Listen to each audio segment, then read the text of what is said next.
Welcome back to Homesteading with the Zimmermans, where each week we give you another episode of what's happening here on our Northeast Iowa 21-acre homestead. My husband Alvin and I have been married for 25 years and we have 7 children. 5 of those children still live at home. Our oldest 2 are married and no longer live at home, so this means we also have 2 son-in-laws and 1 grandson so far. So on our 21-acre homestead, we seek to preserve the self-sufficient lifestyle of our old order Mennonite heritage for the next generation. We involve the children in every aspect of the homestead, from raising and harvesting our own meat, gardening and preserving to fill the family's larder, or preserving the dairy from the family milk cows, plus all the many other skills that develop the character and integrity and relationships of a family that seeks to bring glory and honor to their Heavenly Father.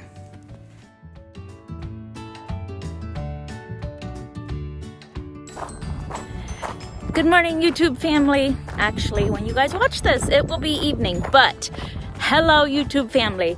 It is Wednesday morning, and I have my work cut out for me today because I need to make these banana cream pies and edit and upload this before 6 p.m. tonight. So I am going to hustle, but we're gonna have a good time.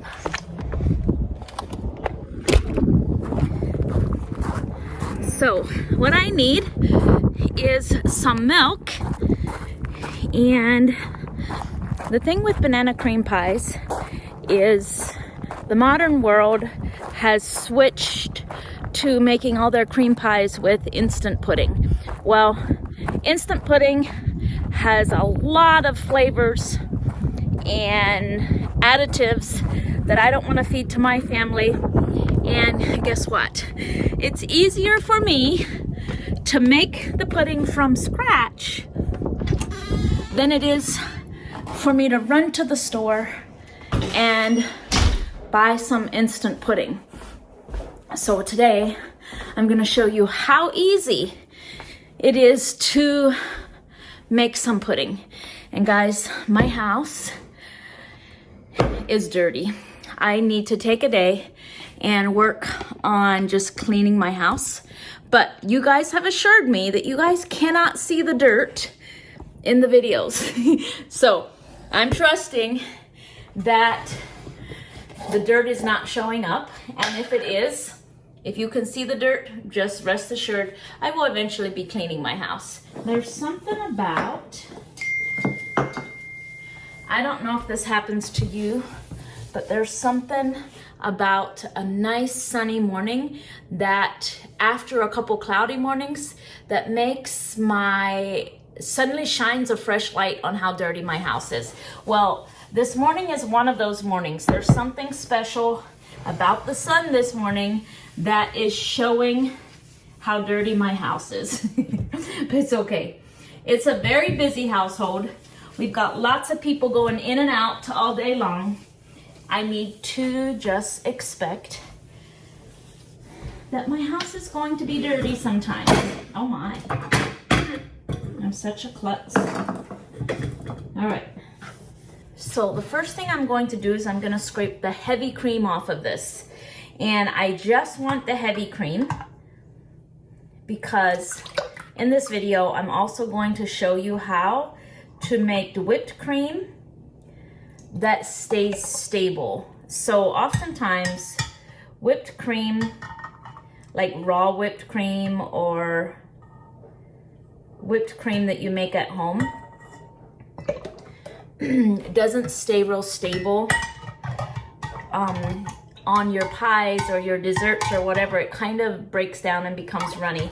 But I'm gonna show you how to make a whipped cream that you can make a day or 2 ahead of time, and it will still be nice and firm when you come to put it on your pies. But first of all, we gotta start with a basic pudding recipe for our banana cream pies. So the next thing I'm going to do with this cream though is I'm going to set it in the freezer because cold cream whips up a lot nicer than just cold cream. So before we get started today, this video is part of a pie collaboration with a bunch of other YouTube channels, and you can find the playlist of all of these pies for your Thanksgiving meal prep. You can find the playlist linked right in the description. You should find a number of very beautiful pies for your Thanksgiving pie making. So to start with a basic pudding recipe, I need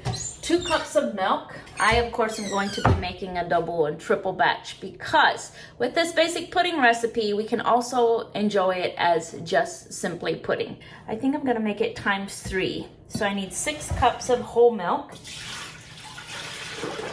And I need 3/4 a cup of sugar. And you can use maple syrup if you want to, but you reduce your milk. So for example, you can use, for each recipe, you can use 1/2 cup of maple syrup, then you reduce your milk by 1/2 cup because of that liquid.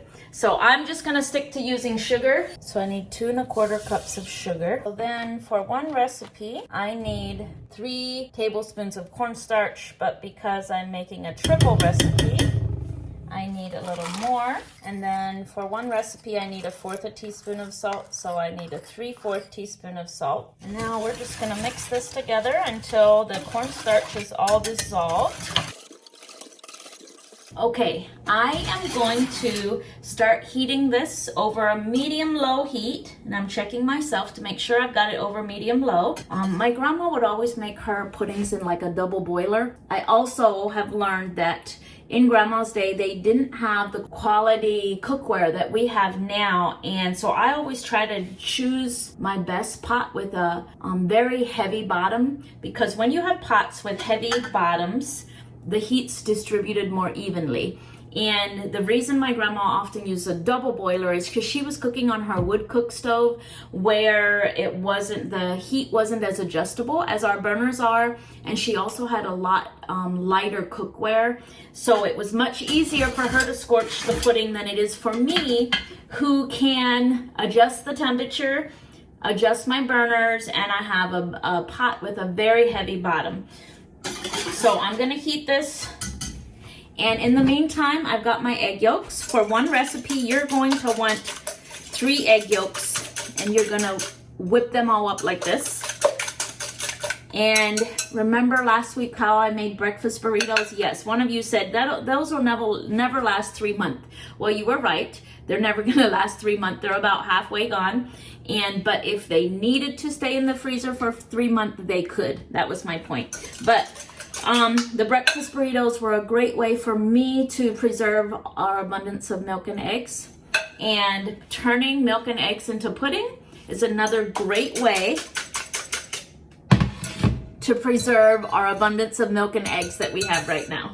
So we're just gonna keep our eye on this. It's very tempting for me to walk away and start cleaning something, but I want to keep my eye on this pudding. I do not want it to taste scorched. Maybe I could just wipe some of my appliances while I wait here.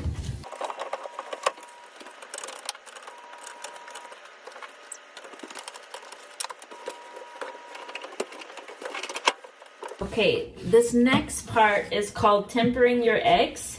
And when your milk mixture starts getting foamy and steamy, you're going to slowly ladle some of your milk into the eggs. And the reason we temper our eggs, oh, I spilled, of course I did, is because if we were to pour the eggs into this hot steamy milk, we would probably get some scrambled eggs. So we gotta bring our eggs up to temperature slowly. And then it's time to add our eggs back into this warm milk while we're stirring. We're just gonna keep our milk turned to medium-low.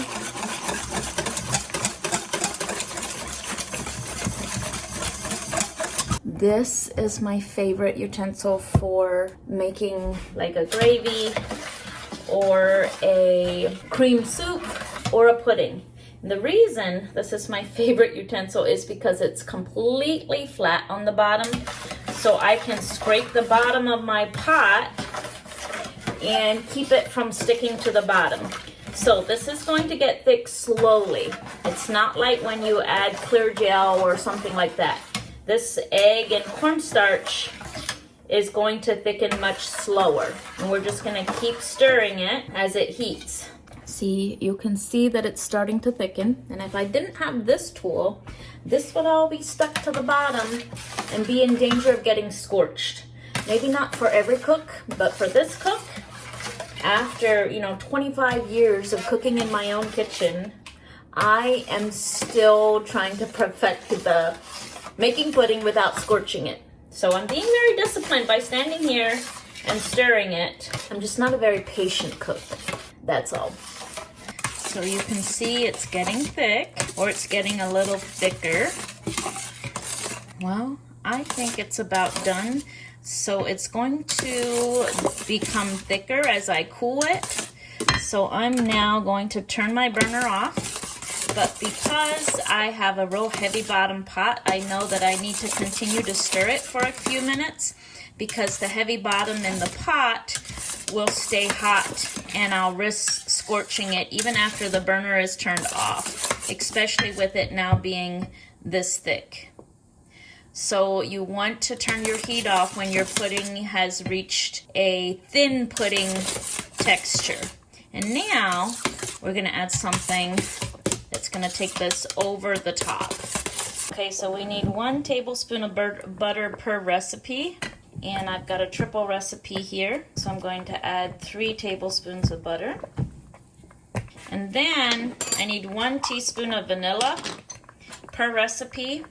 But somebody gifted me this vanilla bean paste, and I am in love with it. So you can see how my pudding is continuing to boil a little bit even after I've turned the heat off, just because the bottom of my pot is so heavy that it retains the heat so well. Anyway, so I am going to put 1 teaspoon of this good vanilla bean paste in my pies or in my pudding. But your recipe for a single recipe is you just need 1 teaspoon of vanilla.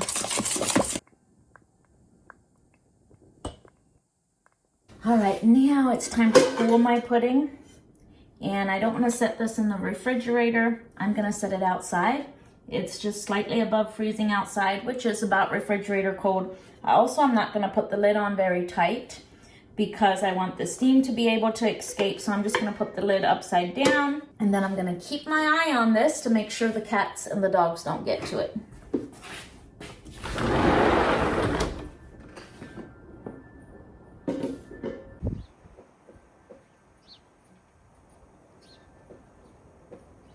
While that pudding cools, we are going to make the crust for this pie. So I'm going to use a regular pie crust because that is my favorite kind of crust to make. For your banana cream pies, you can use a graham cracker crust, or you can use a sugar cookie crust. You can use any kind of crust.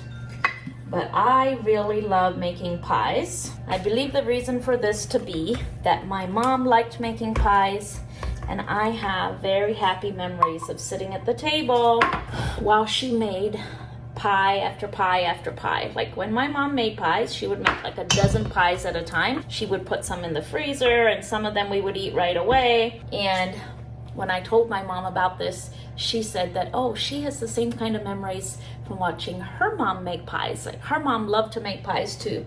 So I am the 3rd generation that loves to make pies.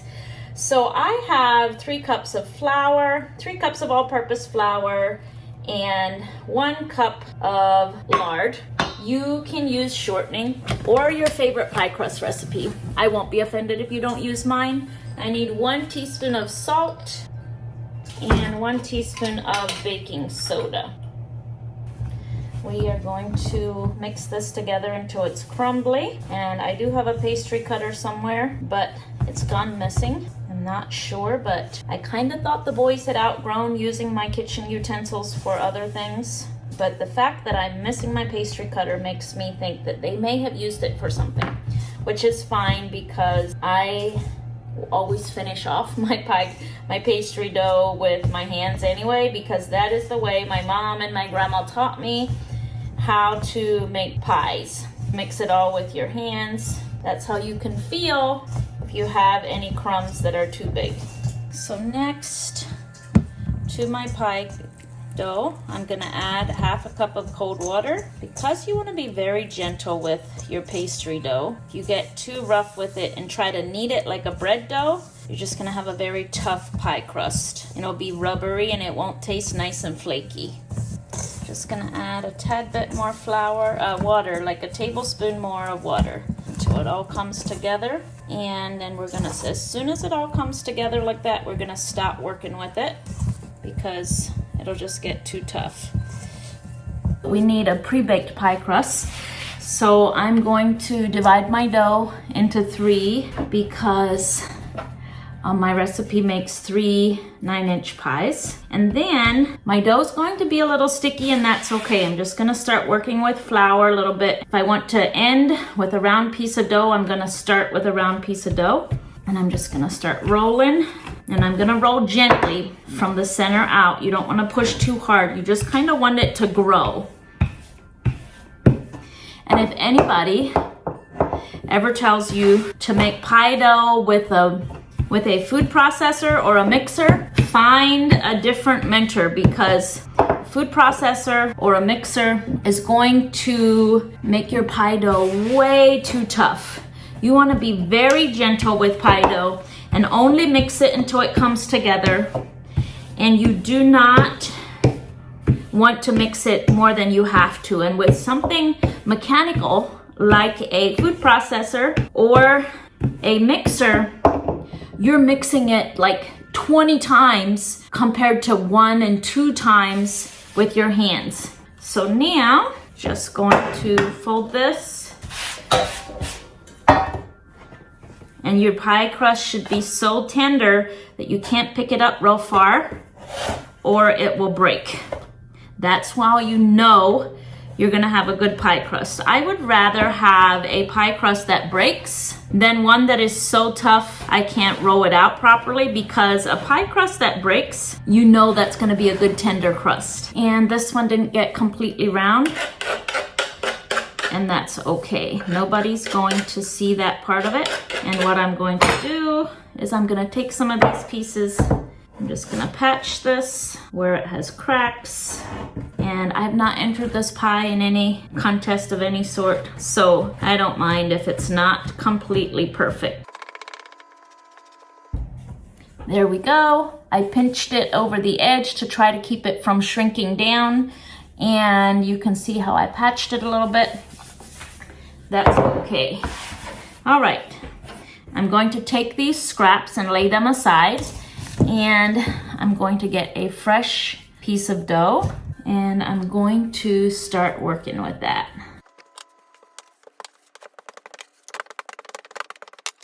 And the same as with tortillas, you don't want your dough to stick to your rolling surface. You want your dough to slide over the rolling surface, because once it starts sticking, that's when you run into problems.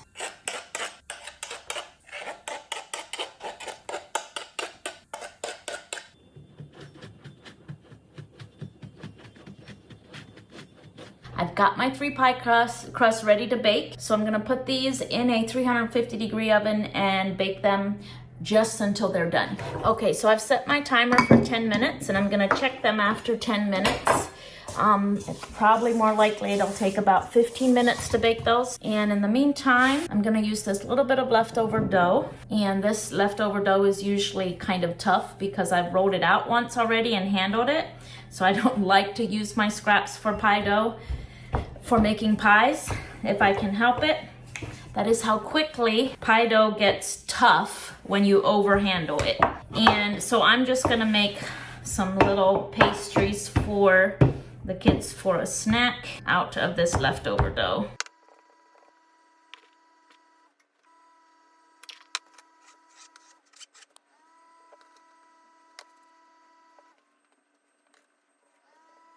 All right, I am going to pop these into the oven and clean up this mess. So as your pudding cools, it is going to form a skin on top. So there is multiple ways where you can prevent this. Number one, you can take like saran wrap and put it down hard against the pudding as it's cooling, and that'll prevent that skin from forming. Because what happens is then you stir that skin in, and now your pudding has little lumps in it because that skin is a different consistency. So what I do, because I don't want to put saran wrap down against the hot pudding, is I just wait till I stir it every so often as it's cooling, but then I'll also take my immersion blender and just blend it all up before I put it in the pies or before I serve it, because the immersion blender will blend in all of those little lumps. And if you don't mind little lumps in your pudding, it's not a big deal. All right, guys, I'm getting ready to make my whipped cream. So what I've got is half a teaspoon of unflavored gelatin, and I've got 1 cup of heavy cream, and I've got about 1 or a half a tablespoon of cold water in here. So I'm just gonna sprinkle my gelatin over that cold water and let that all dissolve in the cold water.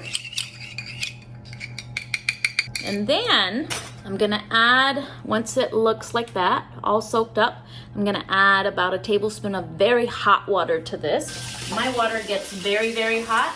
If your water doesn't get very, very hot, you may need to heat it on your stovetop or your microwave until it gets very hot. Stir that gelatin. So now my gelatin is dissolved, and I'm gonna start making my whipping cream. I'm gonna use my immersion blender today.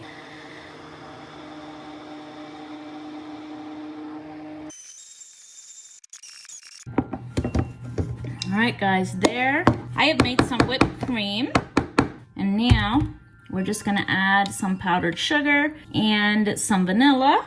I'm gonna start with 1/4 cup of powdered sugar, about 1 teaspoon of vanilla, and I'm just gonna fold that powdered sugar and vanilla in. I think it needs just a pinch of salt. All right, guys, there is your stabilized whipped cream. And so this Thanksgiving or Christmas, when you're making pies, you don't have to go buy Cool Whip, because this is the real deal. This will stay nice and firm on your pies as they wait in the refrigerator to be served to your guests. Okay, so by now you might be wondering, well, Ruth Ann, you said banana cream pies, and I haven't seen any banana flavoring go into anything yet. The beauty of it is this is your banana flavoring. So you're gonna layer banana slices in the bottom of your pies, and as bananas do, they're gonna infuse their flavor throughout your whole vanilla pudding. Y'all have opened your lunchbox, right? And from breakfast until lunchtime, that banana has infused its whole banana flavor into everything in your lunch. And that is how you make banana cream pies, using what you learned as a kid in school, that if there's a banana in my lunch, everything tastes like banana. So I'm just gonna put a nice layer of bananas in the bottom. My pie crusts aren't like chilled, but they're not hot anymore. My pudding is not chilled, but it's not hot anymore. Because the thing is, you want everything to chill together. That is how your flavor becomes infused. So we'll have these for supper tonight, and it is not lunchtime yet, so chilling them for half a day. If I was making these for guests, I wouldn't hesitate to make them 12 hours ahead of time. I have not tried freezing banana cream pies. If anybody has, you can just get into the comments and let us know. All right, we're ready to put our pudding on these. So the very first thing I'm gonna do is I'm just gonna use my immersion blender. There we go. We've got a nice smooth pudding. We're just gonna layer a nice layer of pudding on top of these bananas.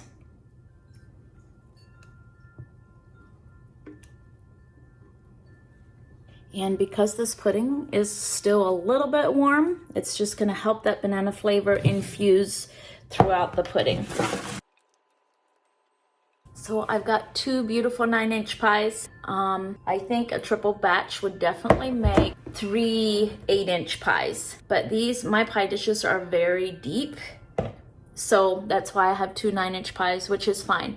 That's about what my family will eat anyway in 24 hours, especially because it's a treat. So now I'm gonna chill these. And what am I gonna do with this? Well, I'm gonna put it in a Ziploc bag and put it in the freezer, because now I have a baked pie crust, and if I wanna make French silk pie or a coconut cream pie, I've got it already. And I've got a little bit of pudding left. I have a plan for this too. When Winston comes over, we are going to enjoy this pudding. Nothing artificial in here. The pigs will be happy for these banana peels. Time for me to get a load started in the dishwasher. All right, guys, it is time for me to show you the pie. I've already shared a piece earlier. So this is the second piece going out of this pie.